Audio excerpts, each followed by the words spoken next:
El amor no es un chiste de repetición. Sin embargo, siempre escribe una carta anunciando el divorcio. Yo, Andrea Siltre, te contaré en esta ocasión la historia de un tal Roberto y la historia de una tal Graciela que se divorciaron por allá de los años 80. En 1954 la vida olía todavía a celulosa y pan dulce. Y fue cuando Roberto Gómez Bolaños, guionista en ciernes de radionovelas, esperó el trolebús en la glorieta de Etiopía. Tenía 22 años y contemplaba su libreta de chistes como si fuese un pasaporte. De pronto, un destello de uniformes escolares. Graciela Fernández, quinceañera argentina, recién afincada con sus padres en la colonia del Valle, cruzó la avenida con un violín a cuestas. Roberto pensó que si la Gracia tuviese apellido, quizás sería ese. Siguieron tardes en cafeterías, donde el rock and roll estaba desplazando poco a poco al danzón. Él recitaba diálogos y ella traducía tangos de Gardel. 10 años de noviazgo pasaron entre los boletos dobles en el cine de Chapultepec, cartas firmadas y promesas de cuando despeguemos.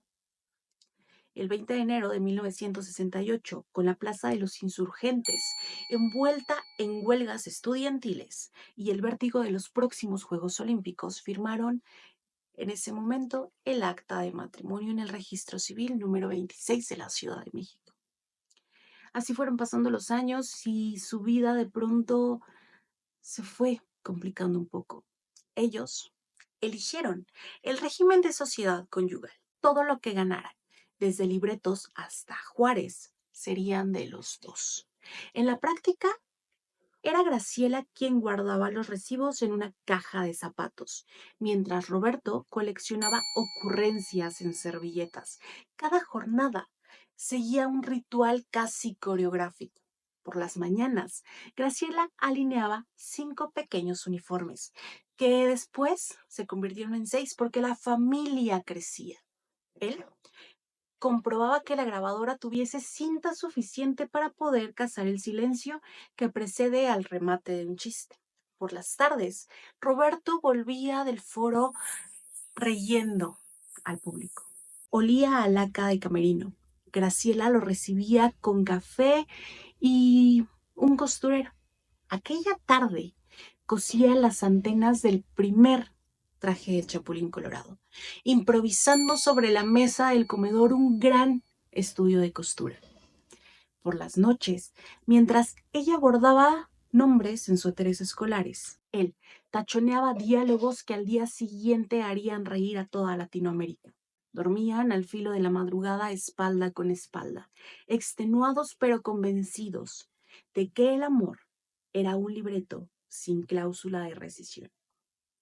Bajo el Código Civil para el Distrito Federal, en ese entonces vigente, la sociedad conyugal significaba que la utilería del Chapulín Colorado y los derechos de autor del Chavo entraban, al igual que la batidora y el refrigerador, en el mismo saco patrimonial. Para liquidarlo, se necesitaba un convenio de mutuo consentimiento o bien una sentencia dictada después de probar las causales del divorcio. Aquí el detalle.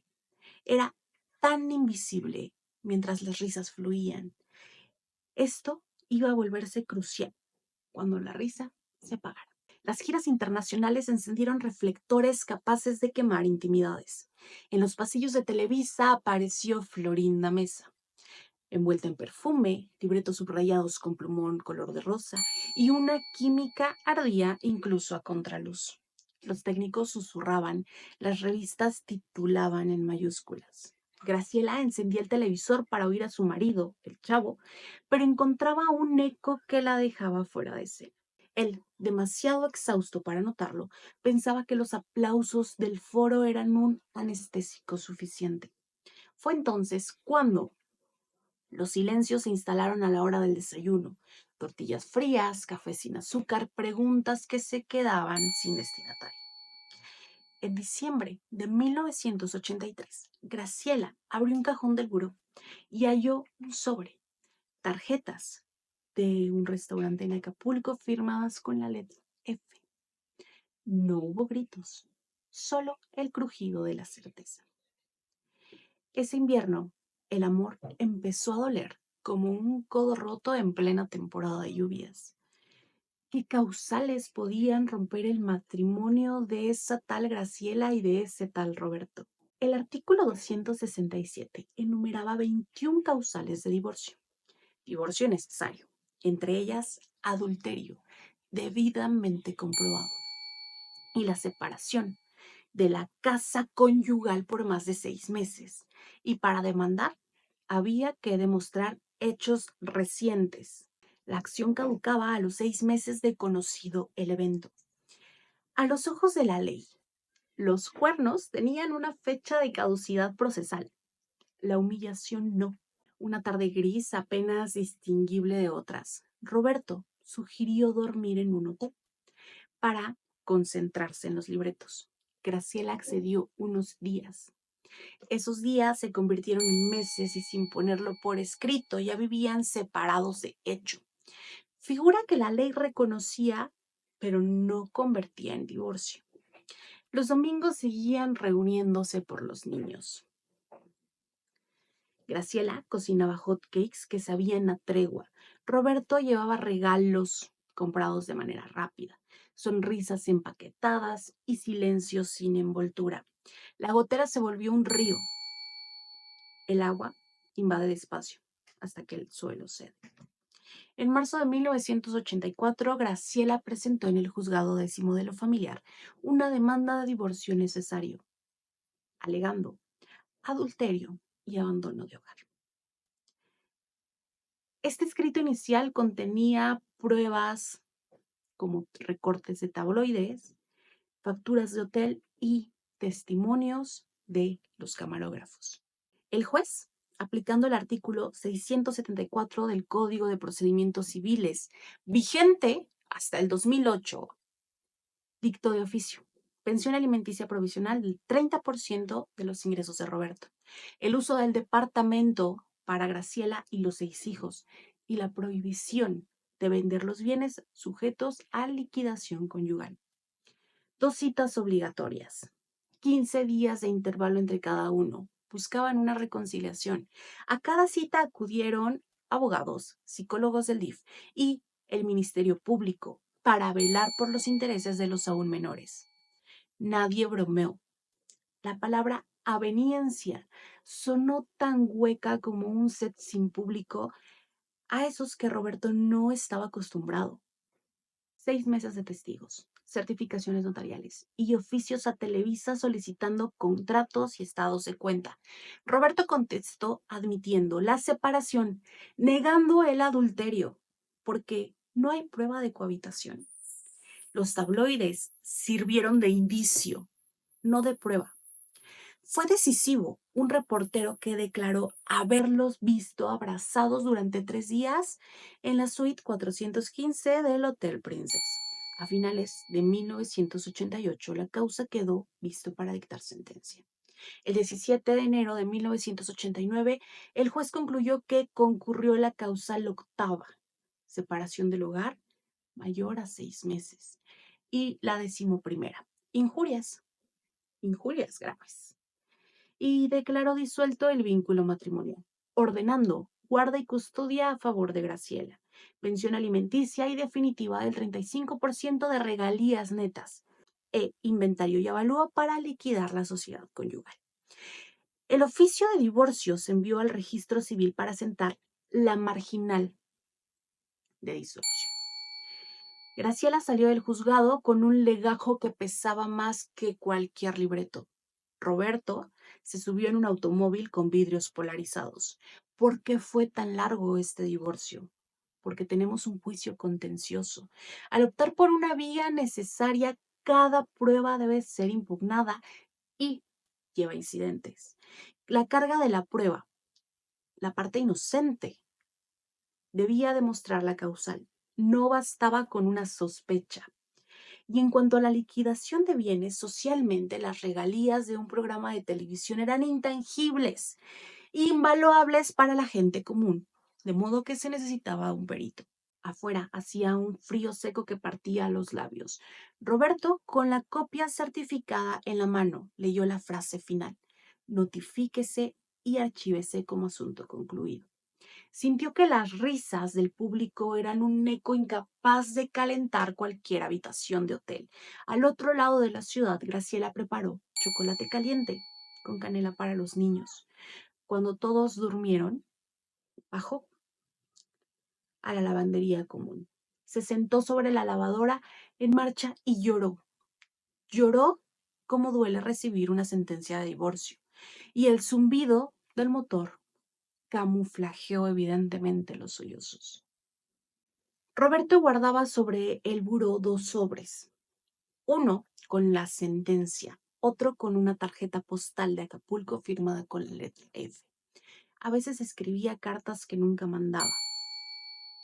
Graciela, extraño el olor a las tortillas requete quemadas a las 3 de la mañana. Graciela hacía lo propio. En la Biblia familiar, en donde había escondido aquella primera tarjeta, se acumulaban papeles.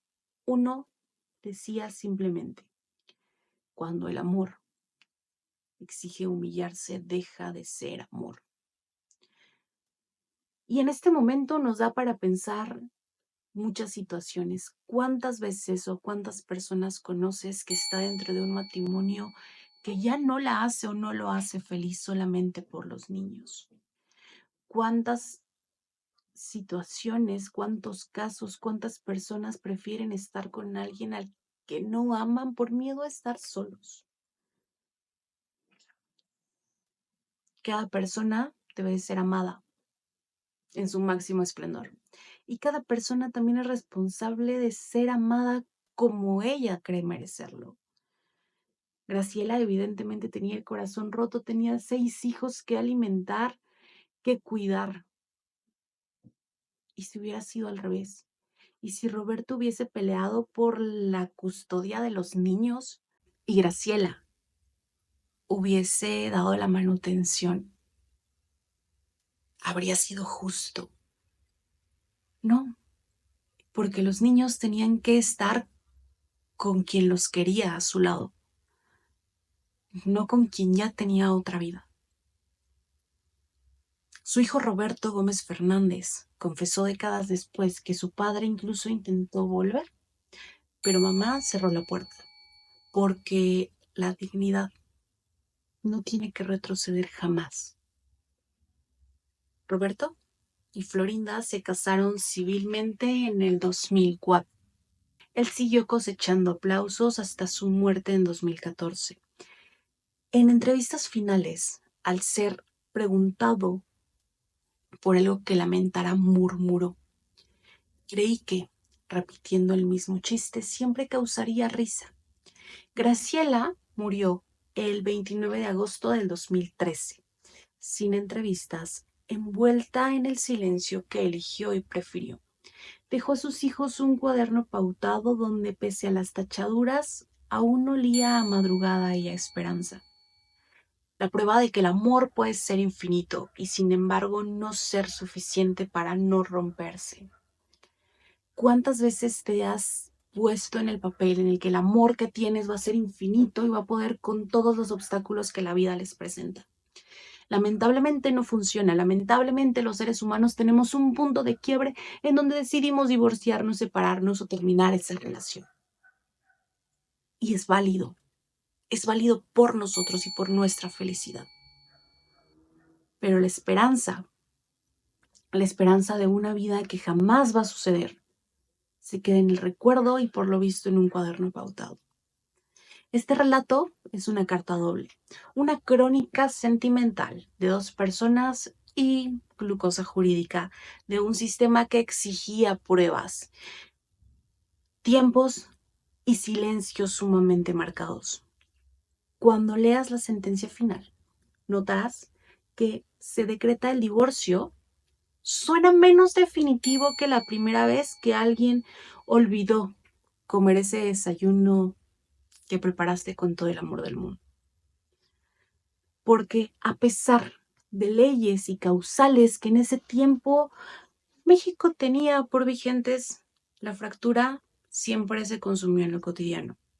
Y porque diría Robert, el amor, como los buenos chistes, quizá no admite una repetición indefinida. Déjanos por aquí qué te pareció estas cartas de un divorcio anunciado. ¿Qué opinas? Te leo. Va a ser un placer leer la opinión en comentarios.